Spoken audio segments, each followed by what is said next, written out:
O granito da Grande Pirâmide, se você observar a famosa Câmara do Rei, suas paredes e seu teto, o forro da Câmara do Rei são todos feitos com gigantescos blocos de granito.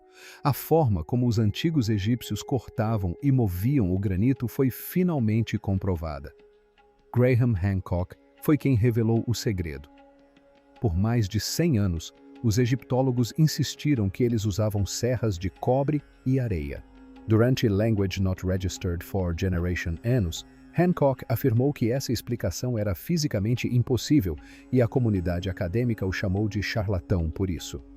Então, em Language Not Registered for Generation, um cientista de materiais sem qualquer envolvimento prévio com a egiptologia apontou um microscópio eletrônico de varredura para a superfície cortada de um bloco de granito de Language Not Registered for Generation Annus e realizou uma análise química completa do que estava embutido nas profundezas daqueles antigos sulcos de corte. O que ele encontrou não foi areia, não foi resíduo de cobre. Foi um mineral mais duro do que qualquer coisa em todo o registro geológico do Egito, cortado de granito sólido. Esses enormes blocos de granito são muito semelhantes em muitos aspectos ao obelisco dos antigos egípcios. O mesmo mineral que a indústria moderna usa hoje para cortar os materiais mais duros da Terra. Estava ali, à vista de todos, dentro daquele granito, há 4 milênios. Ninguém jamais pensara em procurá-lo até agora. Um mistério que ninguém conseguia desvendar. As pirâmides não são o verdadeiro mistério do Antigo Egito. A maioria dessas estruturas é de calcário. Podemos explicar como foram construídas. O verdadeiro mistério, aquele que silenciosamente intriga engenheiros, pedreiros e cientistas de materiais há mais de um século, é o granito. Um certo Graham Hancock já apontava para esse mistério há Language Not Registered for Generation anos antes que alguém em um laboratório o levasse a sério. O granito tem dureza entre Language Not Registered for Generation e Language Not Registered for Generation na escala de Mohs.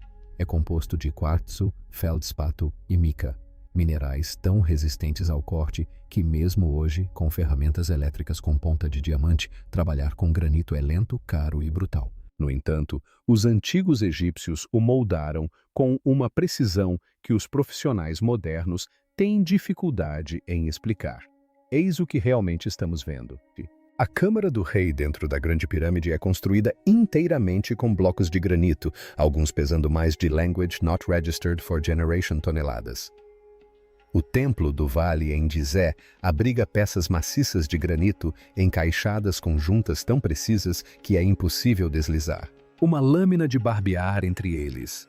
Estátuas esculpidas em blocos únicos exibem detalhes de superfície tão finos que parecem usinados em vez de feitos à mão. E depois há os testemunhos de sondagem extraídos de sítios arqueológicos por todo o Egito.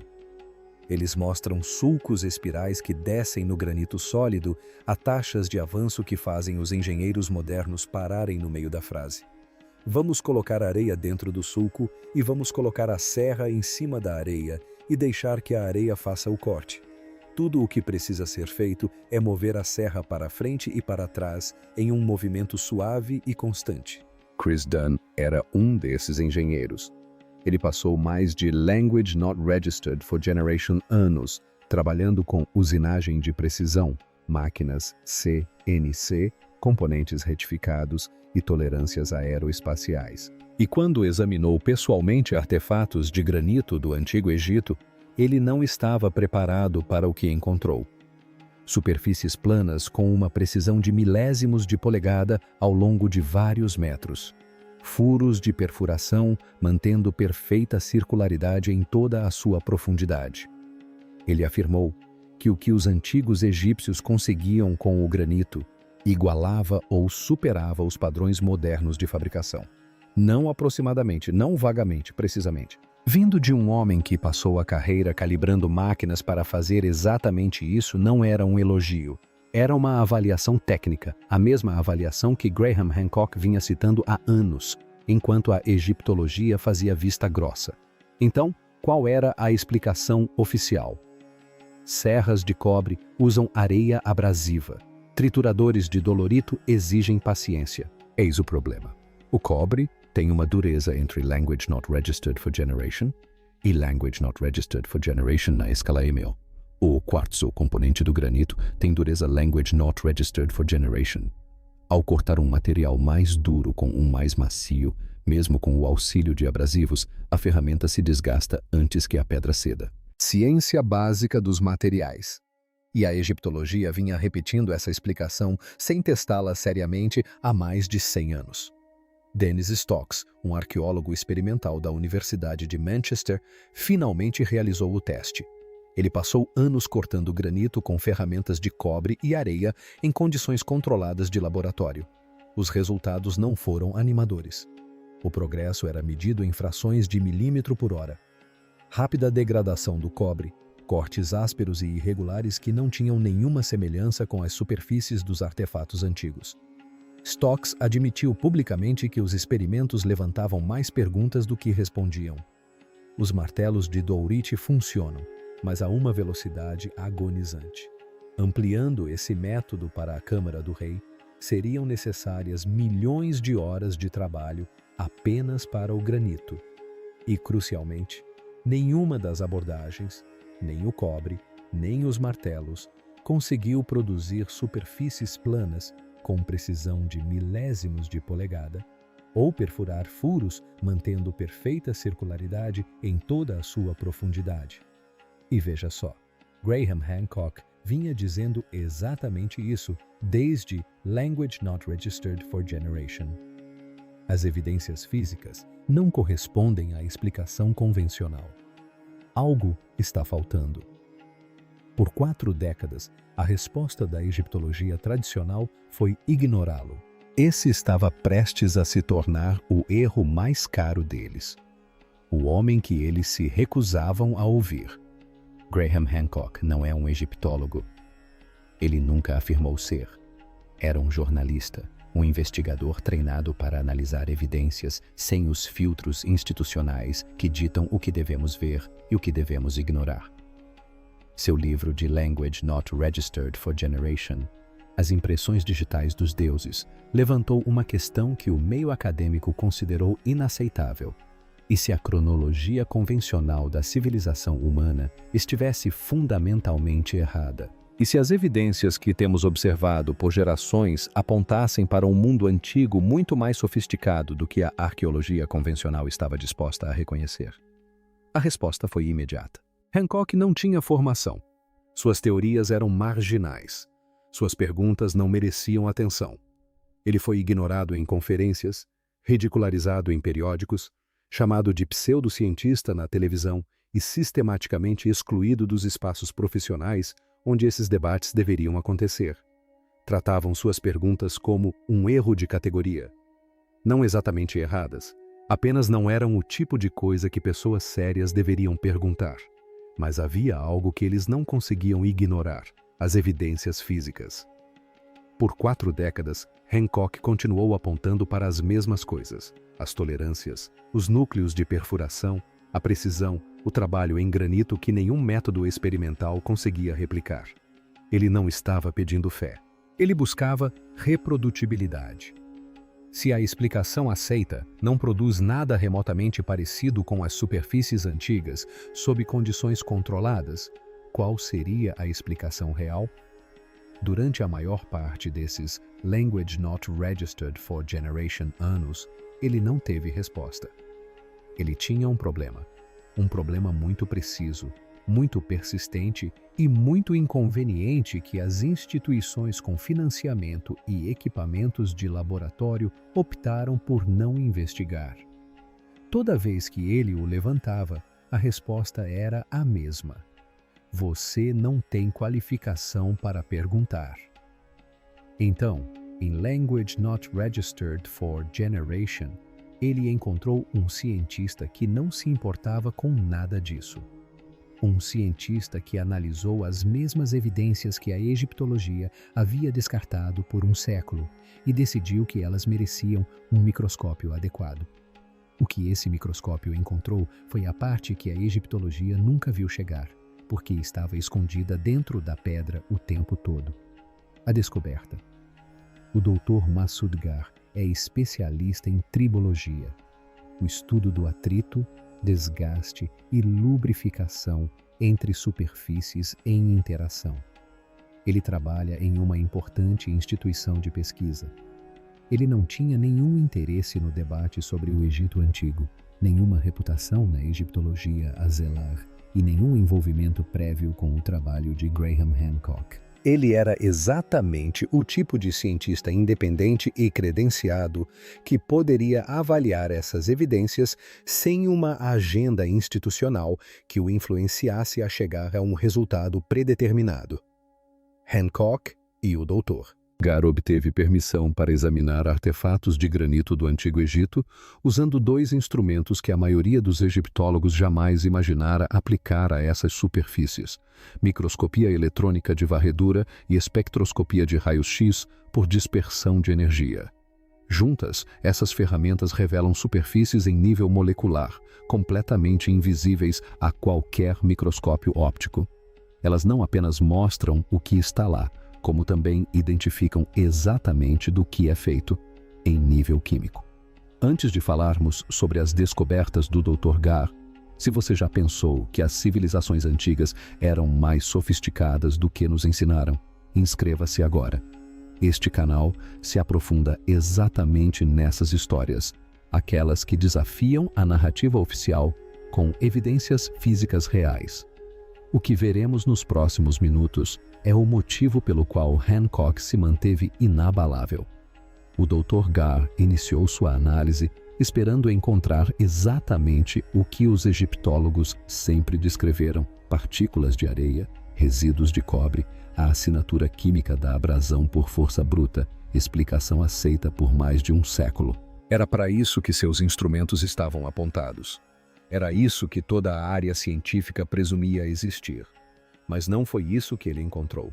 Ele estava sentado ao microscópio eletrônico, examinando o interior de um sulco de corte feito em granito a Language Not Registered for Generation Annus, quando as marcas de arranhões se mostraram incorretas. Os padrões de desgaste não correspondiam à areia. Ele realizou a análise de raios-x nas partículas incrustadas, o material que havia permanecido aprisionado dentro da pedra antiga desde antes da existência de Roma, e se afastou do instrumento. Então, chamou Hancock ao laboratório, classificando o material com dureza 9 na escala de Mohs, perdendo apenas para o diamante. Mais duro do que qualquer coisa no ambiente geológico natural do Egito. O mesmo mineral que a indústria moderna sintetiza diariamente para cortar os materiais de engenharia mais duros conhecidos. O mineral que forma rubis e safiras, óxido de alumínio, corândio. Ali mesmo, em um sulco feito a Language Not Registered for Generation Annus, esperando por alguém disposto a olhar. Eis o problema que deixou o Dr. Gar perplexo. O corândio não ocorre naturalmente no Egito em nenhuma forma adequada para uso industrial.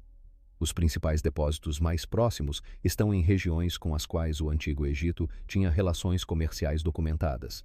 Mas reconhecer as propriedades de corte do corindon, obtê-lo deliberadamente por meio de rotas de longa distância, moê-lo em tamanhos de partículas precisos e incorporá-lo sistematicamente em pastas de corte, não é algo que qualquer civilização descobre por acaso. Isso é ciência dos materiais, deliberada, sistemática, projetada. O Dr. Gar foi inequívoco. Ele disse que usar o corindon de forma eficaz exige uma compreensão sofisticada da dureza mineral, identificando-o como categoricamente diferente da pedra comum, experimentando para encontrar o tamanho de partícula correto e desenvolvendo um método de processamento consistente. Ele disse que isso não era improvisação fortuita.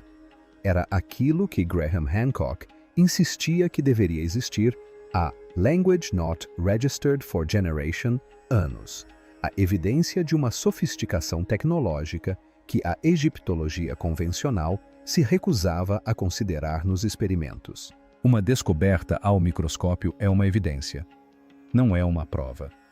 Hancock conhecia essa distinção melhor do que ninguém. Ele passou Language Not Registered for Generation anos sendo acusado de confundir evidências interessantes com provas. Então, ele fez o que a instituição nunca havia feito. Ele testou. No início de Language Not Registered for Generation, Hancock organizou testes experimentais controlados em uma oficina em funcionamento. Blocos de granito, ferramentas de cobre, 3 condições de abrasão, pedreiros e materiais, cientistas trabalhando lado a lado, sem equipamentos modernos, sem atalhos, esse tipo de coisa. Ferramentas às quais os antigos egípcios provavelmente tinham acesso. 3 condições. Primeiro, cobre com areia. A explicação egiptológica convencional exatamente como descrita nos livros didáticos. Resultado: 0,5 milímetro por hora, desgaste acentuado do cobre, superfícies ásperas, nada parecido com a precisão antiga. Stokes estava certo, não funcionou. Segundo, cobre com pó de quartzo, ligeiramente mais duro que a areia e naturalmente disponível no Antigo Egito. Cerca de Language Not Registered for Generation mm por hora, marginalmente melhor, ainda áspero, ainda longe do ideal. Então, eles carregaram o cobre com a pasta de quartzo corindon e tudo mudou. Nick Giza passou Language Not Registered for Generation anos trabalhando com granito. Ele havia experimentado todos os abrasivos, todos os ângulos, todas as variações dos métodos convencionais. Ele já tinha ouvido todas as teorias sobre como os antigos faziam isso e testado a maioria delas. Ele colocou a lâmina de cobre na ranhura, despejou a pasta de corindon e empurrou. E nos Language Not Registered for Generation segundos seguintes, todas as suposições que ele carregava há 3 décadas começaram a se dissipar. O cobre parou de lutar contra o granito e começou a guiar o abrasivo. A resistência diminuiu. O corte ficou suave. A velocidade saltou para mais de Language Not Registered for Generation milímetros por hora, 6 vezes mais rápido que a areia, e o desgaste da ferramenta caiu drasticamente. Ele disse que, pela primeira vez em toda a sua carreira, parado naquela mesa de oficina, pôde ver como os antigos realmente faziam aquilo, não como uma teoria, mas como uma sensação física sob suas mãos. E veja só, a perfuração. Essa é a parte que silenciou a sala. A pasta de corindon produziu amostras de núcleo com padrões de ranhuras em espiral, correspondendo exatamente ao que mostram os núcleos de perfuração do Antigo Egito. Os mesmos sulcos que intrigaram os engenheiros por décadas. As mesmas assinaturas que nenhum método experimental anterior jamais havia reproduzido. Ali mesmo, sobre a mesa da oficina, talhado na hora em granito moderno por métodos ancestrais. Reproduzindo artefatos que a egiptologia tradicional havia descartado como inexplicáveis. Mas eis o que o experimento revelou que ninguém havia previsto. A pasta de corindon exigia verdadeira habilidade. A mistura tinha que manter uma consistência precisa. Se fosse muito líquida, perdia o poder de corte. Se fosse muito espessa, obstruía o sulco. A pressão tinha que ser uniforme. Temperatura controlada. Cada variável importava. Este não era o trabalho de operários não qualificados. Era o trabalho de mestres artesãos que refinaram essas técnicas ao longo de gerações, transmitindo o conhecimento de mestre para aprendiz, da mesma forma que todas as tradições técnicas avançadas sobrevivem. Exatamente.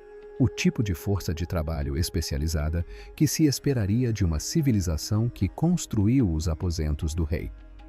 3 linhas independentes de evidência convergiam agora para a mesma conclusão: análise química microscópica e replicação experimental. Dados de ciência dos materiais. Hancock não havia apenas encontrado uma pista. Ele havia construído um argumento reproduzível e passível de revisão por pares, e ele sabia o que viria a seguir porque já havia passado por isso antes. Os Guardiões. Hancock apresentou suas descobertas em uma conferência de ciência dos materiais no final de Language Not Registered for Generation, não em uma conferência de arqueologia, em uma sala repleta de engenheiros, físicos e cientistas de materiais que avaliam as evidências por seus méritos. A resposta foi amplamente positiva. O Dr. James Harold, um arqueólogo geológico que estuda a extração de pedras no Antigo Egito há décadas, já havia observado algo crítico. Suspensões abrasivas não se preservam no registro arqueológico. Traços de corindon incrustados em superfícies cortadas podem ser a melhor evidência física que teremos dessa tecnologia, pois não se trata de um artefato separado que possa ser perdido. Ele está incrustado na pedra. Harold afirmou que só isso já justificava uma investigação séria da hipótese. Então, as descobertas chegaram à egiptologia tradicional. A reação foi dividida. Alguns arqueólogos se envolveram seriamente. A boa ciência faz as perguntas certas, e essas eram as perguntas certas. Quanto corindon teria sido necessário em escala de construção? Há evidências arqueológicas diretas do comércio de corindon durante as dinastias relevantes? Os traços poderiam representar contaminação posterior?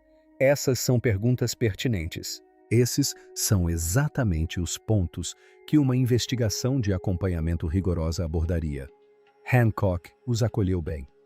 Mas uma parte significativa da comunidade acadêmica não se envolveu com a ciência de forma alguma. Eles se depararam com o nome de Graham Hancock, o forasteiro, o homem que escreveu as impressões digitais dos... Os dados não importavam. A replicação experimental não importava. O nome era um fator desqualificante. Hancock abordou isso em uma entrevista de Language Not Registered for Generation. Ele disse que egiptólogos lhe disseram que, mesmo que ele estivesse certo sobre o corindon, não deveria ser ele a afirmar isso, que sua falta de credenciais formais o desqualificava. Mesmo quando trabalhava com materiais credenciados, cientistas produzindo dados reproduzíveis. Ele disse que nunca se tratou da verdade. Tratava-se de controle de acesso, de quem controla a narrativa da civilização humana. Pense no que isso significa. A prova estava lá na pedra, nos resultados de laboratório, na replicação que produziu os mesmos sulcos espirais deixados por artesãos antigos há Language Not Registered for Generation anos. E a resposta da instituição foi: não vamos analisar isso por causa de quem descobriu.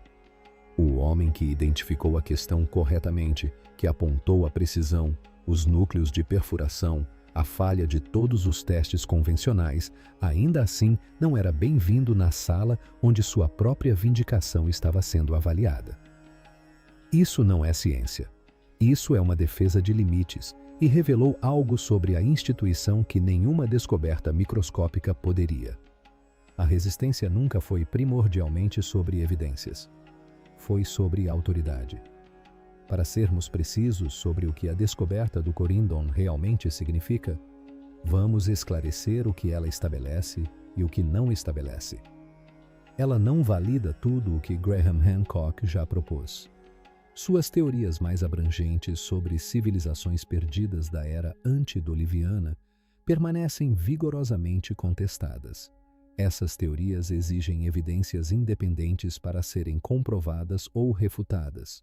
Não se trata de impressões digitais dos deuses, mas especificamente sobre a questão de como os antigos egípcios cortavam granito com uma precisão que os engenheiros modernos consideram notável.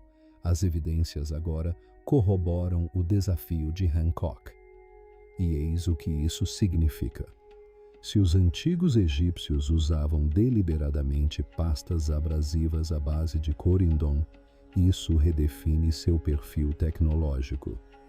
Eles compreendiam a dureza dos minerais não apenas empiricamente, mas também sistematicamente, identificando o corindon como categoricamente diferente da pedra comum, o que requer experimentação e classificação deliberadas. Eles mantinham redes comerciais de longa distância, especificamente para obter materiais industriais indisponíveis no Vale do Nilo.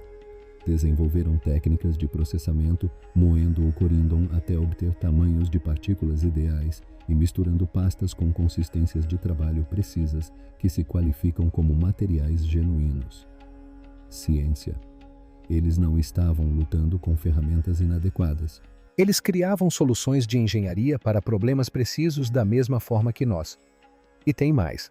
Se não percebemos, toda uma tecnologia abrasiva estava escondida à vista de todos, embutida em superfícies que milhares de pesquisadores examinaram ao longo de mais de um século, detectável apenas porque um tribologista utilizou os instrumentos corretos. O que mais nos passou despercebido? Os antigos egípcios não foram os únicos a produzir trabalhos em pedra que desafiam as explicações convencionais.